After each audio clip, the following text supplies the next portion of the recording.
लक्ष्मीनाथसमारम्भां रामानन्दार्यमध्यमाम् अस्मदाचार्यपर्यन्तां वन्दे श्रीगुरुपरम्परां।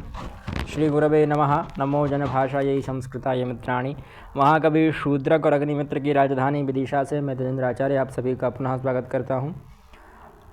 इस वीडियो में हम गुरु द्रोणाचार्य और जो कर्ण हैं उन दोनों के शिष्य और गुरुत्व के बारे में चर्चा करेंगे कि गुरु द्रोण ही कर्ण के वास्तविक गुरु थे। परशुराम जी भी गुरु थे, पर परशुराम जी ने उसको दिव्यास्त्रों की शिक्षा दी थी, है ना। सामान्य अस्त्र शस्त्रों की शिक्षा देने वाले द्रोणाचार्य ही उसके गुरु थे। परशुराम जी ने केवल उसको ब्रह्मास्त्र की शिक्षा दी थी और भी जो दैवीय अस्त्र थे जैसे भार्गवास्त्र इत्यादि जो अस्त्र थे उनकी शिक्षा दी थी। बाकी जो सामान्य अस्त्र हैं उन अस्त्रों की जानकारी उन्होंने कर्ण ने द्रोणाचार्य से ही प्राप्त की थी, वह हम इस वीडियो में प्रस्तुत करेंगे। मैं ऐसे भी बहुत बार बता चुका हूँ, कई जो व्यक्तिगत रूप से मुझे जानते हैं उन लोगों को भी मैंने बताया इस चीज़ को। उन्होंने मुझसे पूछा था, उनको भी बताया था मैंने, पर प्रमाण नहीं दिया था, है ना। जब मैं पढ़ चुका था, ऐसी बात नहीं है कि बिना पढ़े ही बोल रहे थे। हाँ, तो प्रमाण दिए नहीं थे, तब प्रमाण हम सार्वजनिक कर रहे हैं। क्या है कि आजकल के लोग सीरियलों से ज़्यादा सीखते हैं महाभारत। उन लोगों को महाभारत पढ़ने की आवश्यकता नहीं है। और बाद में जो रामधारी सिंह दिनकर जी ने एक रश्मि रति और लिख दी, उसके बाद कर्ण तो महिमा मंडित हो ही गए। जैसे एकलव्य हो गए वैसे कर्ण हो गए। तो कर्ण से बड़ा कोई दानी ही नहीं मानता। शिवी दधीचि हरिश्चंद्र राजा दशरथ रामचंद्र इत्यादि कई जो दानवीर हुए, दानवीर के शिरोमणि हुए। हरिश्चंद्र जी ने अपना सर्वस्व समर्पण कर दिया, शिवी ने अपना मांस तक दे दिया, समर्पित कर दिया, दान कर दिया। तो उनसे बढ़कर कर्ण तो दानी नहीं था। ठीक, कर्ण के युग में भी कई कर्ण से अच्छे दानी थे। ठीक, फिर आते हैं विषय पर। तो सबसे पहला जो हमें प्रमाण मिलता है वो है आदि पर्व का 131वां अध्याय। वहाँ कहते हैं 11 श्लोक में कि वृष्णयश्चान्धकाश्चैव नानादेश्याश्च पार्थिवाः सूतपुत्रश्च राधेयो गुरुं द्रोणमियात् तदा। ये बात क्या चल रही है? बात ये चल रही है कि पराक्रमी द्रोणाचार्य पांडवों को नाना प्रकार के दिव्य एवं मानवास्त्र और शस्त्रों की शिक्षा दे रहे थे। और उस समय पर दूसरे राजकुमार भी आए थे वहाँ शिक्षा लेने के लिए। वहीं पर वृष्णिवंशी, जो भगवान कृष्ण का वंश है वृष्णिवंशी, अंधक वंशी क्षत्रिय और नाना देशों के राजकुमार राधानंदन। देखिए यहाँ पर स्पष्ट कर दिया इन्होंने कि सूतपुत्रश्च राधेय, दो शब्द किए, सूतपुत्र और राधेय। सूतपुत्र भी एक ही है कर्ण और राधेय भी एक ही है कर्ण उस महाभारत में। ठीक, अब इससे स्पष्ट हो जाता है कि यहाँ कोई घपला नहीं है, स्पष्ट है। तो वह कर्ण किसका शिष्य हुआ? द्रोणाचार्य जी का शिष्य हुआ, क्योंकि वह कहाँ आए थे? द्रोणाचार्य के गुरुकुल में आए थे, स्पष्ट है। और आगे चलिए, स्पर्धमानस्तु पार्थेन सूतपुत्रोत्यमर्षणः दुर्योधनं समाश्रित्य सोपमन्यत पांडवान्। यहाँ कह रहे हैं कि स्पर्धमानस्तु पार्थेन, वह पार्थ के साथ जो अर्जुन है उसके साथ अमर्ष रखता था। यहाँ पार्थ से हम पांचों पांडवों का अर्थ ले सकते हैं, पर एक वचन का प्रयोग है, इसलिए यहाँ पर संयोग विप्रयोगश्च साहित्य का एक नियम लग जाएगा। वह कहेगा कि भाई जो संयोग शब्द वाला है उसी को लगाएं। जैसे कर्ण का संयोगी शब्द कौन सा होना चाहिए? अर्जुन होना चाहिए। युधिष्ठिर, भीम, नकुल, सहदेव नहीं हो सकते, अर्जुन ही होगा। इसलिए यहाँ पर हमने सीधा अर्थ क्या ले लिया कि वह अर्जुन से लाग डपट रखता था, क्योंकि कर्ण का सीधा वैर किससे था? अर्जुन से था। स्पष्ट हो गया? ठीक है। अब अगला प्रमाण पर आते हैं। और भी बहुत सारी चीज़ें हैं यहाँ कि यहाँ पर अर्जुन ने बहुत अच्छे तरीके से सीखा और वह अश्वत्थामा के साथ सीखता था। और जो कौरव हैं वो अपनी योजना बनाते ही रहते थे, पर अर्जुन का कुछ बिगाड़ नहीं पाए। फिर दूसरा हमें उदाहरण प्रमाण मिलता है आदि पर्व का 137वां अध्याय।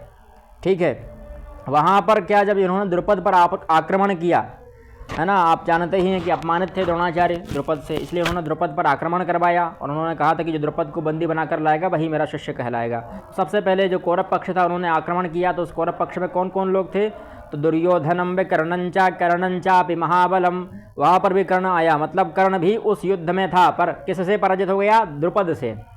द्रुपद से पराजित हो गया, क्योंकि वहाँ पर राजा द्रुपद जो थे, देखिए महारथी द्रुपद, उन्होंने तत्काल ही उन सब की सेनाओं को पीड़ित कर दिया अपने बाणों से। यानी वहाँ पर कर्ण भी पराजित हुआ था, इससे स्पष्ट होता है।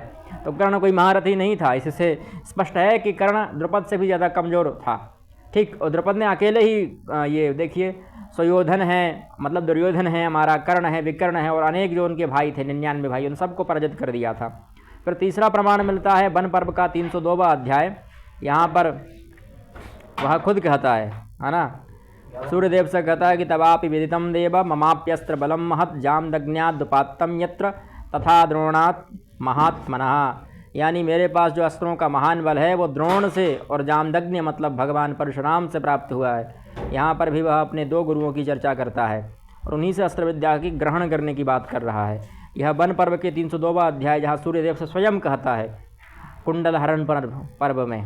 ठीक है, फिर वन पर्व का ही 309वां अध्याय, यहाँ पर वह कहता है, यहाँ पर देखिए कि द्रोणात् कृपाच रामाच शोस्त्रगामम चतुर्विधम, यानी द्रोण से, कृपाचार्य से भी, और रामात मतलब रामात जो परशुराम जी हैं उनसे उसने अस्त्र का ज्ञान प्राप्त किया था। यहाँ भी स्पष्ट होता है कि द्रोणाचार्य और कृपाचार्य उसके गुरु थे। उन्होंने उसके साथ भेदभाव नहीं किया कि भाई तू सूत पुत्र है, हम तुझको शिक्षा नहीं देंगे। जो सदियों से परंपरा चलती आ रही है और सीरियलों ने भी इसको और प्रसारित कर दिया कि भाई सूत पुत्र था इसलिए उसको शिक्षा नहीं दी, एकलव्य का अंगूठा काट लिया गया। जो महिमा मंडन किया गया है विधर्मियों का, विपक्षियों का, और जो खलनायकों का आजकल महिमा मंडन चल रहा है, दुर्योधन का, कर्ण का और रावण का इत्यादि, जो भी शिशुपाल का, इन सब का महिमा मंडन चल रहा है कि भाई ये अच्छे लोग थे, इनको ज़बरदस्ती मारा गया। अरे अच्छे लोग थे तो फिर क्यों मारा भगवान ने?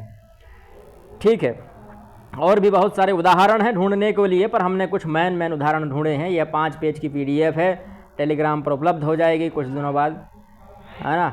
फिर आगे चलकर देखते हैं, वही कहते हैं कि सभा यह मिलेगा शांति पर्व का दूसरा अध्याय, जहाँ युधिष्ठिर विलाप करते हैं। वहाँ पर नारद जी यह बताते हैं कि सबालस तेजसा युक्ता सूतपुत्रत्वमागतः चकारांगिरसम श्रेष्ठा धनुर्वेदम गुरोस्तदा। उसने आंगिरस गोत्र में उत्पन्न, कौन आंगिरस गोत्र में उत्पन्न हुआ? तो द्रोणाचार्य आंगिरस गोत्र के थे, इसलिए द्रोणाचार्य से उसने धनुर्वेद की शिक्षा प्राप्त की थी, और बाद में दिव्यास्त्रों की शिक्षा प्राप्त करने के लिए यह ब्रह्मास्त्र की शिक्षा प्राप्त करने के लिए वह कहाँ चला गया? परशुराम जी के पास। द्रोणाचार्य जी के पास गया तो था, पर द्रोणाचार्य जी ने उसको सिखाया नहीं था, क्योंकि वह अर्जुन के साथ आमर्श रखता था, वैर रखता था, तो उन्हें विश्वास नहीं था कि यह कुछ उसका सदुपयोग करेगा, दुरुपयोग करेगा। बाद में भी वह दुरुपयोग ही किया, है ना। अंत में तो सारी विद्याएं भूल ही गया था। इसलिए स्पष्ट होता है कि कर्ण के वास्तविक गुरु जो थे वह द्रोणाचार्य ही थे। बाद में ब्रह्मास्त्र की शिक्षा के लिए भले ही वह परशुराम जी के पास चला गया हो, पर मुख्य गुरु के रूप में द्रोणाचार्य ही रहेंगे। मिलते हैं अगली वीडियो में, तब तक के लिए जयतु संस्कृतम जयतु भारतम।